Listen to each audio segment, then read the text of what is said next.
back.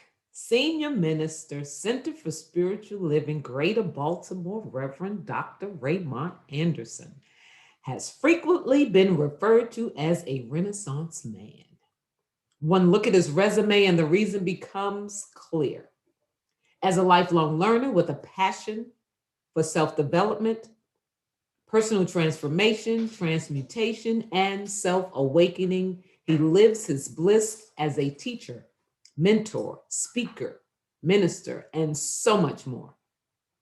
His mission is to live, move, and be an active, which is an acronym, authentic, compassionate, transparent, inspired, vibrant, and empowered member of society who serves to educate, elucidate, emancipate, awaken, and empower people and communities. The floor is yours, Reverend Ray.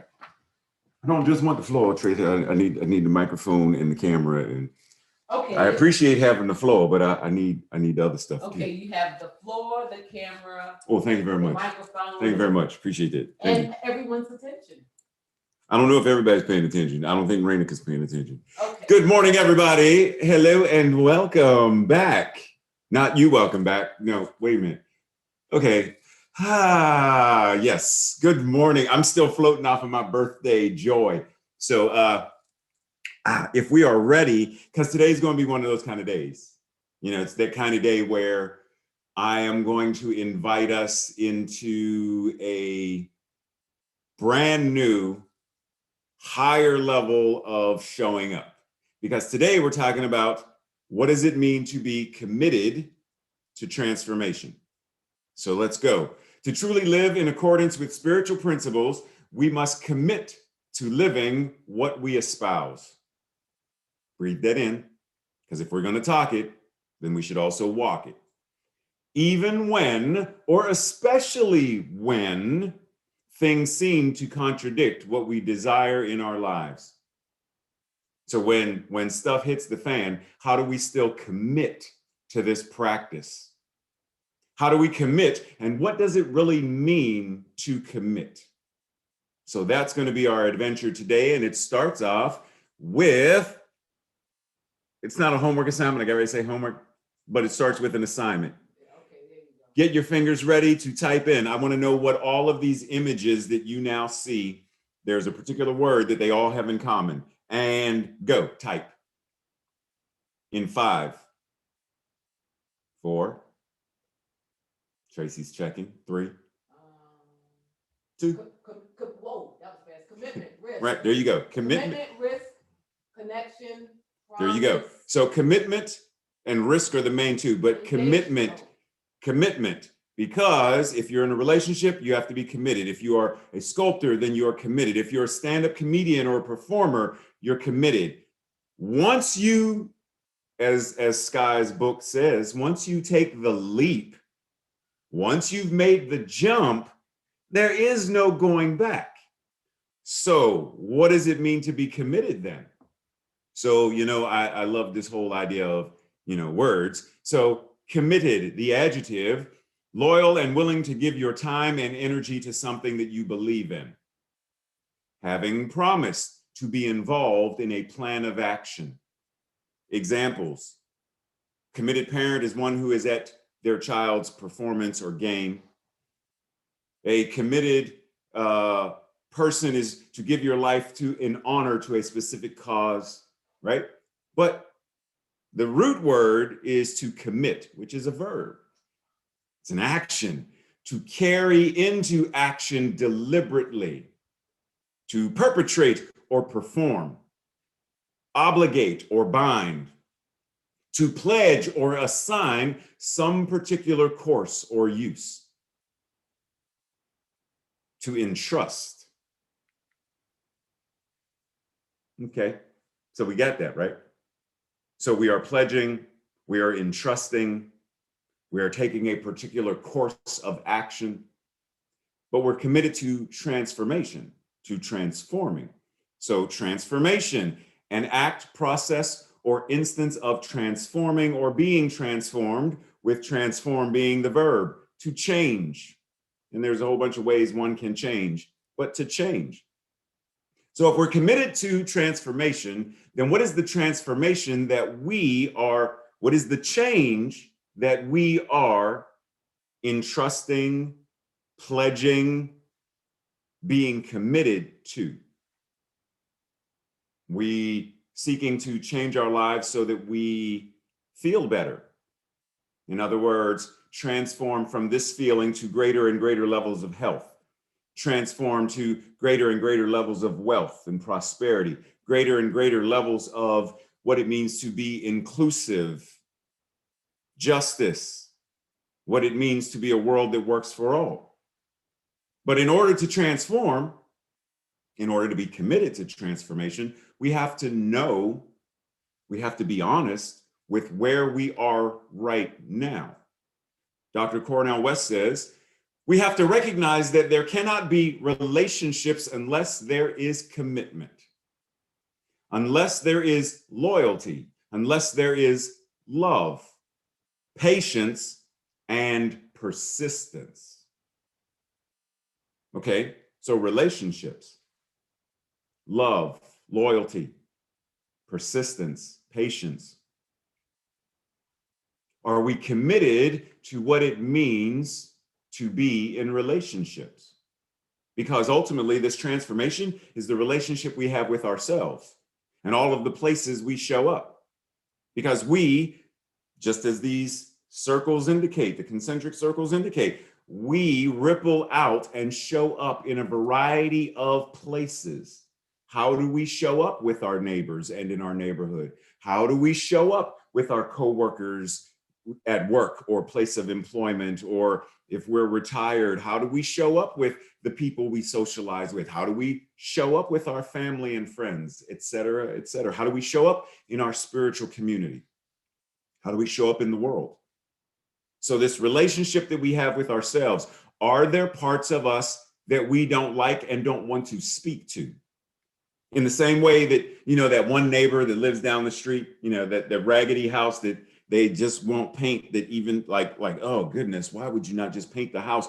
And we're like, I don't even speak to them. As soon as I get there, I cross the street and like, look at my shoes or something. Are there parts of ourselves that we don't like? And so we ignore, we deny, we are not committed to, we cheat on the financial part of us. We cheat on them. We're not loyal to them. We cheat on the part of us that is health and well-being. We cheat on that part. We're like, I'm not going to take care of that part because I don't really care.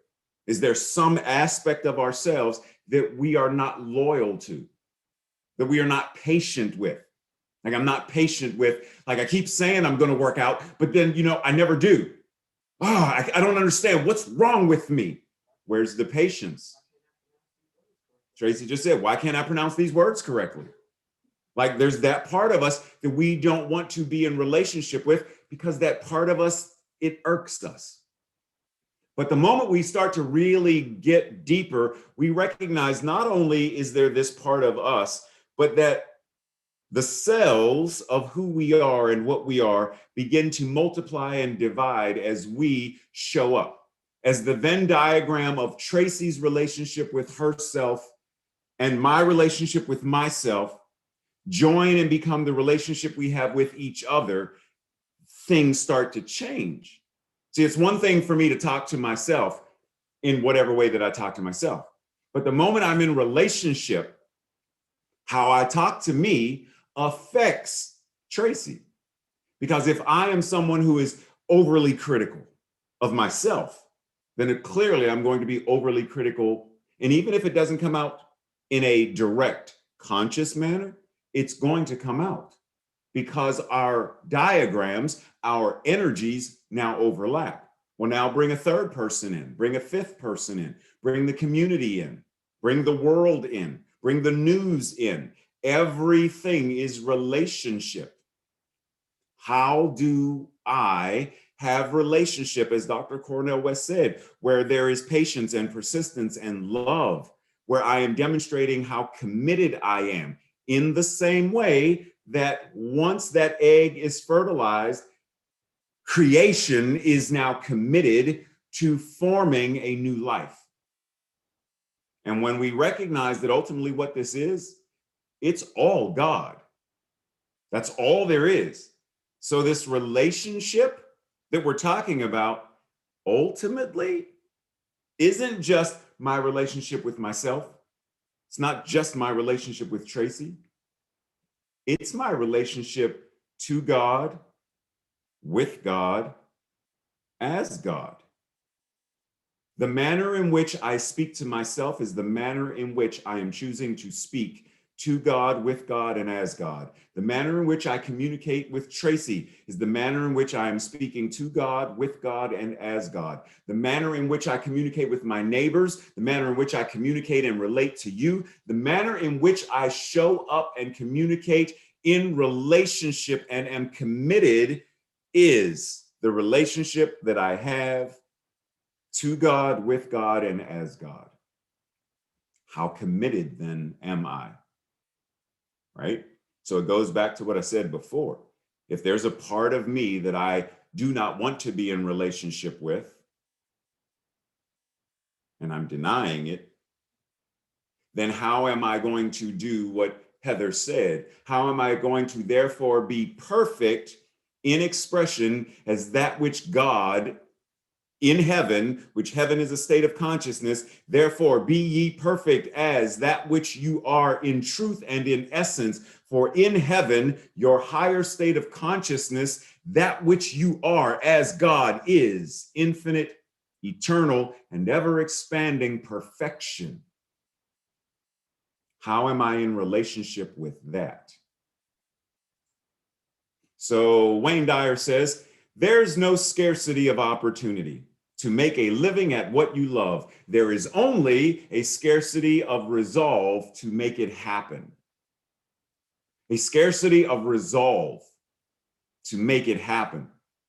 So I have the opportunity to do what I love and love what I do as a career, as a job, as a way of showing up. I have a passion to pull the bowstring and fire the arrow of joy and love and manifest, as Sky said. The world needs you, and it needs your joy, your power, your presence. But if there is a scarcity, as Wayne Dyer just said, there is a scarcity of, do I really want to commit? Do I really want to make the leap? Can I? Am I capable of? Do I have the skills to be? Be ye therefore perfect. Be ye therefore whole. Be ye therefore complete. Be therefore confident as that which is the truth of your being, the very consciousness that is creating and moving in, through, and as you. The confidence of God, to God, with God, as God. Am I willing to move and allow that passion to move in, through, and as me so that I'm able to take the leap? I leap into wholeness. I leap into perfection. I leap into love. I leap into purpose. I leap. Sky's book doesn't say, I gently take a stroll. There are some folks who refer to what we do in New Thought as there are toe dippers, who just gently dip their toe in the swimming pool and then they put it back. They're like, no, I'm not going to do it. And then there are those who are the more soul swimmers, like they get in and they swim and they swim. And then there are the deep divers who go deep diving into consciousness to find the pearls of infinite wisdom. If we're going to take the leap, if we're going to commit to transformation, what does that look like? What does that mean for us to really jump in? Peter Drucker says, unless commitment is made, there are only promises and hopes, but no plans, no action. So let's envision it like this. Dr. Ronnie, first Sunday of every month, conducts visioning.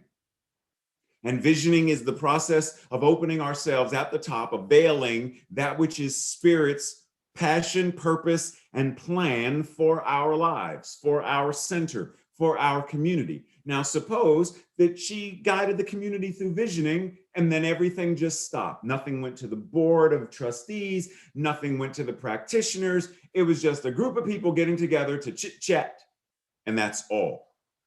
Then there's no movement, right? But under the guidance of Dr. Ronnie, it goes through the visioning process directly into strategizing, not simply, well, I hope that what came up in visioning, I hope we can manifest it. No, no, no, no, no, no, no, no, no, no, no. Because what Dr. Ronnie does is takes this stuff and brings it to the prac core, which we don't see our prac core as simply a prac core. Practitioners of distinction, distinguished people who practice the law to such a degree that they know and know that they know. So there is no simply, well, we promise, we broke a promise because we have a relationship of breaking promises. Hoping, well, hope, hope, we are committed. And then there is a plan, and from the plan, there is action. Same thing Tracy did with the consolidation and the move and the clean. It started with an idea. The idea grew feet, treat and move your feet, and it became a verb.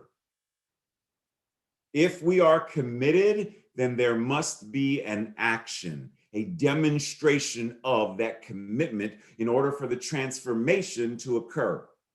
And all of the transformations we look at, no matter what it is, whether it's a butterfly, caterpillar becoming a butterfly, whether it's a seed becoming a plant, whether it's an idea becoming a demonstration, a manifestation of whatever it is, that successful thing, whether it's an embryo, an egg, fertilized sperm stuff, becoming a child, like all of it starts and moves through the exact same laws of creation, the law of mind in action, the creative process.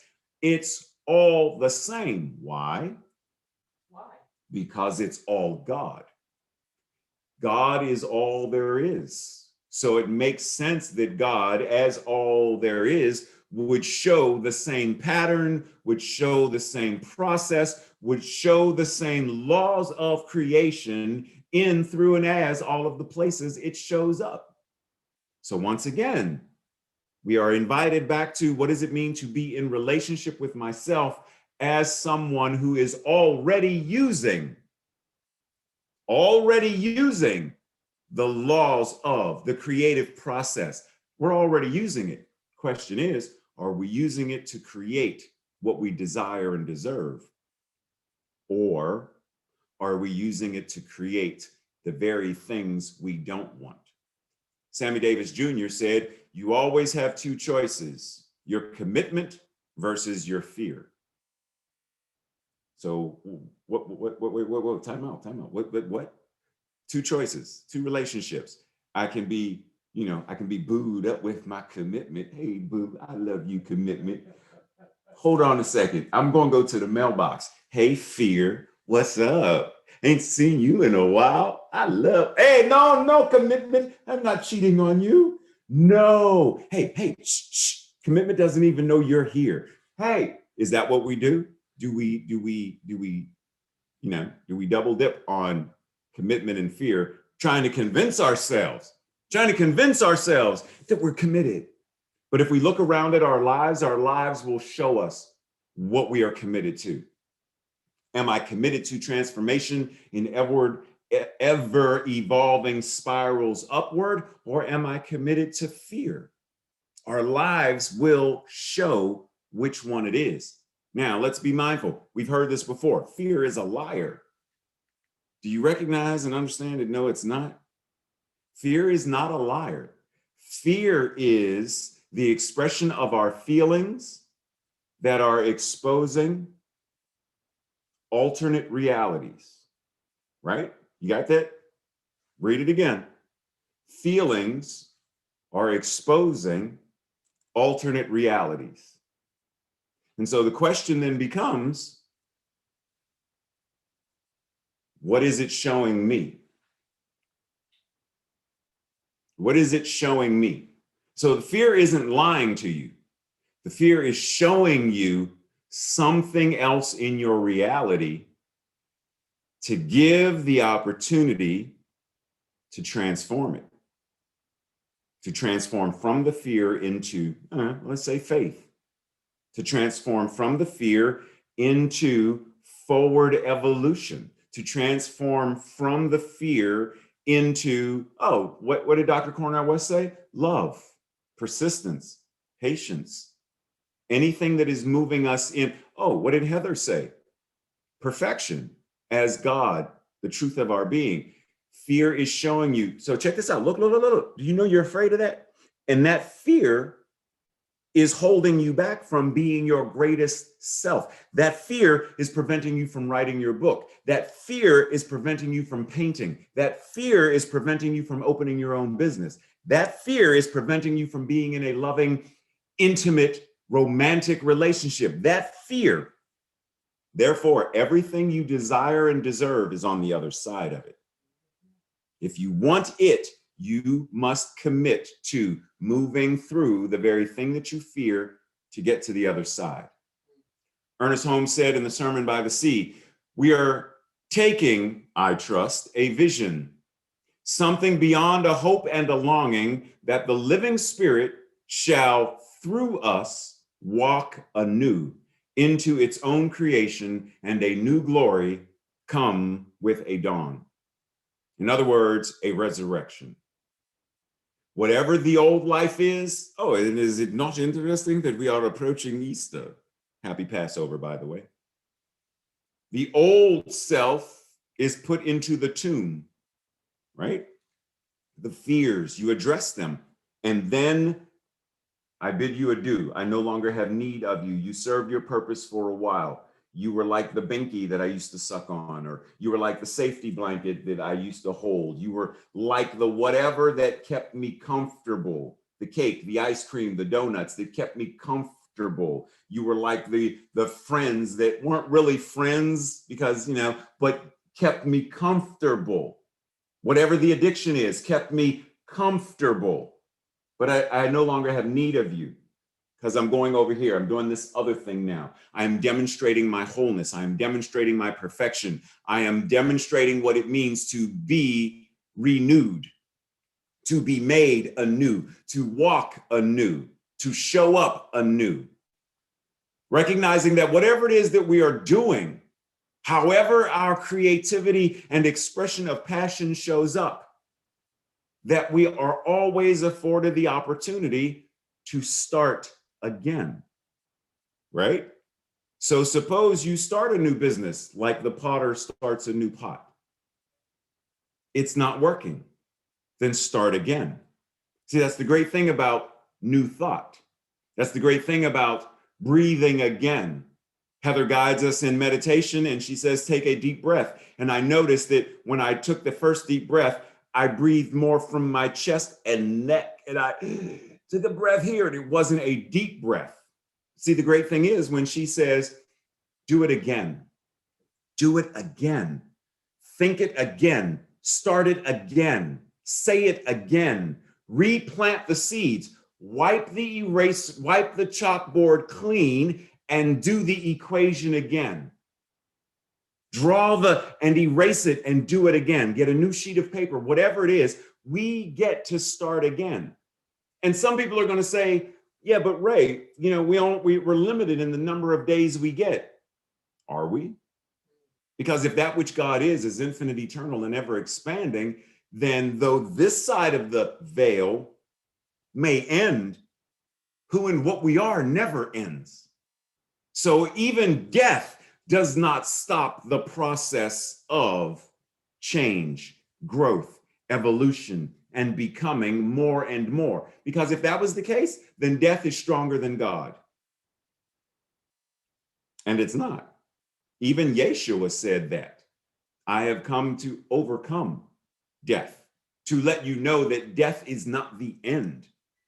Death is simply one door leading to, that if it were not so, that in my Father's house, in the consciousness of the multiverse, there are many mansions, there are many ways to express life. There are many ways that God incarnates itself. So Do not be afraid of limited number of days. The moment we leap, the moment we take the plunge, the moment we trust and with patience and persistence go forward, we are met in relationship. God meets us. Because remember, there is only the relationship of God with itself. So if we say, but Tracy, I don't have enough money to start my own business. Well, is that the consciousness of lack and scarcity? Or is it simply saying, Tracy, right here, right now, I may not be demonstrating enough money, but that does not stop me from planning. It does not stop me from visioning. It does not stop me from praying. It does not stop me from having sessions with practitioners to do something in my consciousness so that the gates of infinite flow now move in through me and as me, so that I am not just standing in the flow, but that the very flow of creation and abundance is what I am in expression. There is nothing that stands in our way when we know this. Joe Goldsmith says, the Christ is here. It is your very own consciousness. When human thought is stilled, the human thought is that thought of what the world says. What the world says now is can't, you can't. Everything you think you know, you really don't know. See, the world will tell you what you can't do, what you shouldn't be, what you're not good at. But the moment you recognize that the Christ is here, that thought is quieted. Where human effort ends, you don't make the butterfly change. You don't make the plant grow. You don't make you grow. You don't say, okay, I'm 12 and I want to be 18. It's not like little kids on WandaVision. You can't will yourself into being older. It doesn't work that way. There is already the creative, Tracy's laughing at me. It's already the creative process in motion. So what do? You surrender the human effort and let God be God. Let the process, the activity of the Christ move in, through, and as you. So, are you ready? Your assignment this week. I was thinking more like a Mission Impossible theme song, which you just threw it out of my head. Leave it alone, Tracy. Tracy, funny. Anyhow, so yeah, that definitely ain't it. That's Mod Squad or something. Anyway, your assignment for this week, your practice, your way of engaging the practice is ask yourself, what does my life demonstrate that I am committed to? Right? Look around your life. Look at your relationships with people, family, friends, job, hobbies, whatever. And recognize that you have the evidence of what you are committed to when you look. Where in my life this week can I more mindfully commit and improve the quality of my life?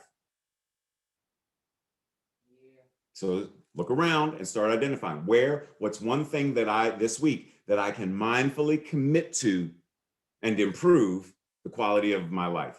Okay. Second, where might I think I am committed, but what I really am is hoping without a plan. I'm just hoping. I don't have a plan. I'm hoping one day it'll show up. I'm hoping that, when I break open the fortune cookie from my Chinese food from my birthday, I'm hoping that the fortune will give me lottery numbers or a fortune that's like, Ray, this fortune is yours. Tracy, it's got my name on it. Woo! This is clearly a sign from God. Everything is a sign from God because God is all there is. So where might I think I'm committed to this thing, but really what I'm doing is simply hoping without a plan? What are my deepest thoughts, beliefs, feelings about commitment? Do I tend to avoid making commitments, or do I tend to overcommit? Do I tend to fill up my calendar with so many things that I can't really truly commit to one course of action to move me forward? Because there's so many things. It's like what I told Sky about Tracy earlier this morning during their sound check was, Tracy's an octopus. You may not see all of the arms of, but Tracy at times will be like, I'm doing so many things with these arms that these arms forgot to send Sue an email with, right? With all of the information. With all of the information, right? She got it. All of it. Because sometimes the overcommitting, and I'm just picking with Tracy right now, but it's the whole idea, because I've done it. Say yes to so many things that your yes is really a yeah. It's just a yeah. Are you committed to this relationship? Yeah. Really? Like you're standing there. Do you, Ray, take Tracy to be your lawfully wedded husband, wife, something? Do you? And I'm like, yeah. Yeah. Tracy's like, what? Man, you better say yes, I do.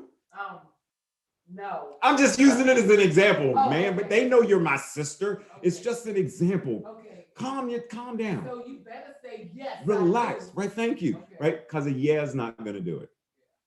And lastly, Tracy's favorite part, have a conversation with tres personas, 3 people, about what it means to live in relationship to, with, and as God, and what commitment has to do with these relationships.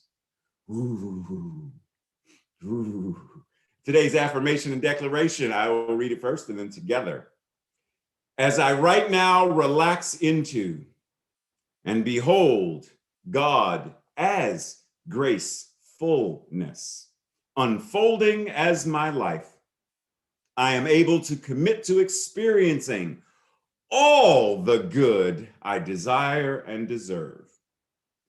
Together, as I right now relax into and behold God as gracefulness unfolding as my life, I am able to commit to experiencing all the good I desire and deserve.